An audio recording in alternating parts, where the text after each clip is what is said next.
SpookLuke has built $1 million Rocket League coaching empire from his bedroom, and what started as a simple video idea talking about Luke's videos quickly evolved into something a lot deeper. I've had an exclusive look behind the scenes of this coaching empire, uncovering lies, deception, and convicted criminals. This is the story of SpookLuke. I think Richard has turned him into something, and I just don't see him going back from it, you know?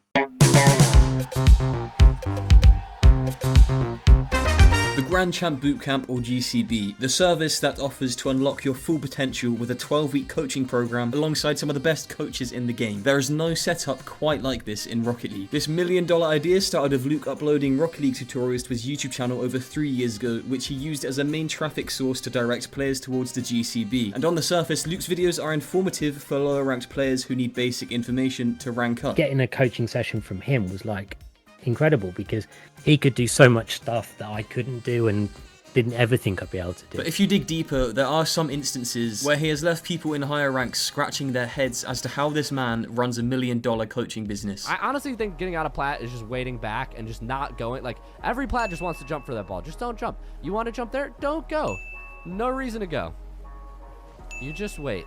The ball goes there, it's not threatening, you go around your net and you wait in the center. Now, the main thing that annoys people is the prices that Luke charges to gain access into the GCB, reaching upwards of $1,000. And in fairness, as the business has grown, Luke stepped back from coaching. He has a team of high-level coaches such as Freaky and Seabass under him now. Regardless, critics believe that you still do not need to pay $1,000 for someone to tell you to rotate back post. And yes, I am critics. Anyway, this is where the video would have ended. Me just poking a little bit of fun of Luke for posting some questionable coaching content. But then I got a DM. Hey, I have watched a couple of your videos, and I wasn't sure if you'd be interested in a crazy story. He has basically scammed close to 2K RL players out of money. He has a silent partner who has been arrested for scamming people with Ponzi schemes. And lastly, he recently fired one of the only guys in his organization that cared about those people in the server. So naturally this grabbed my attention and I set out to work to answer the following questions. Is SpookLuke a scammer? Who is Luke's criminal partner? And who was the community man that was fired by Luke? I was lucky to get into a call with Luke's former lead salesman called Django, who explained a lot more than I ever could have asked for. But first, it's important to give some context. Most of what Luke has formed his business model around is what a man named Richard Yu has taught him. I can't play Rocket League anymore without just thinking about like the just complete and utter wickedness of Richard. Richard is the bad person. A quick Google of his name shows that Richard has been previously charged with insider trading and accused of scamming by a lot of people. He now runs a business coaching operation which SpookLuke is signed up to. And Luke got Richard Yu to teach Django how to make money through sales, and it worked very well. And in a sense, I'm kind of glad, because Luke allegedly pays Richard Yu $10,000 a month for his business courses. Richard is a master salesman. I will give him that. I made him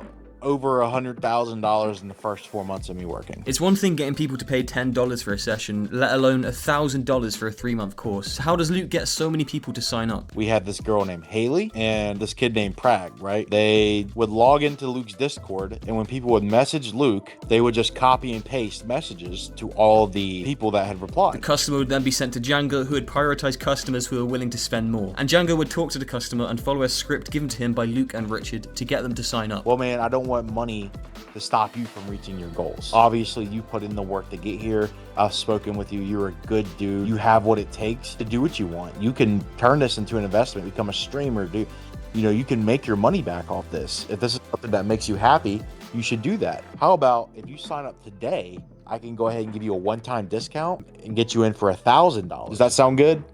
Hey man, you know what? I can do that. And then boom, you're in. So in short, the whole sales pitch is making the customer feel like they spoke to a YouTuber, making them feel special, and then make them want to be part of the so-called inner circle, which I'm not gonna lie, it comes off as a bit culty, the inner circle thing, but you know. And usually a day later, the customer would come back to Django with regrets. The next day, they regretted it, and then they would call me and ask for a refund. I've had people tell me, hey man, I'm whispering because if my wife finds out I'm doing this, she'll divorce me. And I felt bad. You know, I'm a good guy. I don't enjoy hurting people like that, you know, or manipulating them. But he could not issue refunds as all calls were monitored by Luke. And after Django told me this, I was a little bit conflicted. In one sense, I do have sympathy for the people who were manipulated into buying the coaching. But on the other hand, I can't really help but think it's also your fault. Despite it being unethical, Luke and Richard aren't really doing anything illegal here. Let me know what you guys think of this below. I don't really know. But this is just the start. Another shady tactic that Luke has used in the past to promote his business follows the same themes of deception, along with with a man named Diabetic Delight, or Kevin. Fucking hated working with Kevin. He was so narcissistic. God, he was awful. 2 years ago, Luke posted a video titled Meet the 12-Day Grand Champ, Rocket League's 288-hour GC, which has since been deleted. In the video, he claims Kevin reached GC through the help of his Grand Champ Bootcamp, and then used Kevin's story to entice more people to join. But the true story is a lot different. Kevin got boosted to Grand Champ, and then got hired by Luke. And the evidence towards this is crystal clear when you look at both Kevin's tracker and the replays of the guy who was boosting him. And once this inevitably got leaked, Luke claimed not to have known and released an apology video that has also since been deleted. As to whether Luke genuinely did not know about Kevin's boosting is something that only he knows. But either way, the community blasted Luke for a pretty bad mistake. And around the same time as this, people had noticed a drastic change in Luke's personality. How he got rid of me was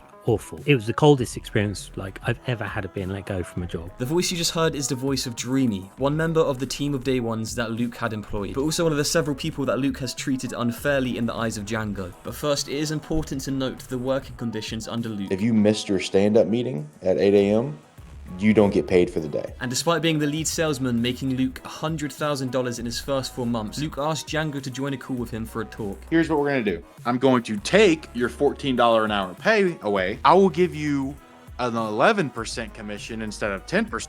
I'm like, you fucking $10, bro? You're gonna give me $10 per sale? And to add to this, the commission that Django would make wasn't even being tracked properly. The figure that Django alleges is missing from the company ranges from $30,000 to $70,000. I think right now he still technically owes me like $3,000. So that was it at the Grand Champ Bootcamp for Django, but he did go on to mention another key figure in the company called Dreamy. He is the nicest person that you could find, man. He's great.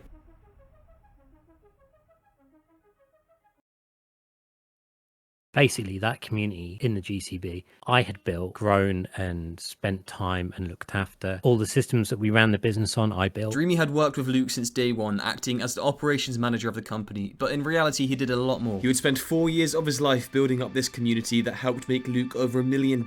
He would hold mental health sessions with people in the community and genuinely cared and believed in the whole company. So when Dreamy was brought into a call by Luke in January 2024, what came next shocked him. Finished work, got a call. Hey, how are you? I said, yeah, doing really well. Explained everything I'd done. And he just went, okay, well, unfortunately, like, I've been evaluating the business and we haven't got any room for your role at the moment, so I'm going to let you go. Asked me if I had any questions, and that was the end of the conversation. And when I announced that I'd been let go because they didn't, it caused a huge uproar.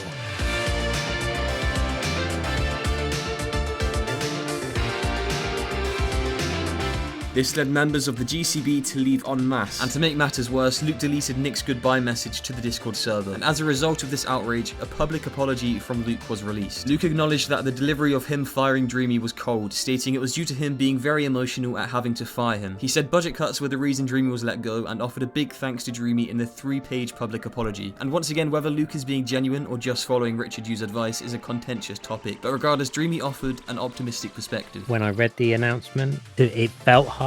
If I went back to 21-year-old me, I could almost guarantee that, you know, I probably did a load of dumb stuff. And after hearing this from Dreamy, I can understand why he was so highly regarded in the community. However, one thing is for certain, with Richard Yu, it is apparent that morals and ethics are the last thing that he cares about in business. Maximizing profits at any cost comes first, and Luke's decisions over the years have reflected this ideology. So what comes next for Luke and the Grand Champ Bootcamp? The community fallout from Dreamy's firing is still taking effect. Luke released another 4-page document in February 2024, basically saying that he sucks at community management, which is fair, I'd say. Luke has recently released a 1 hour and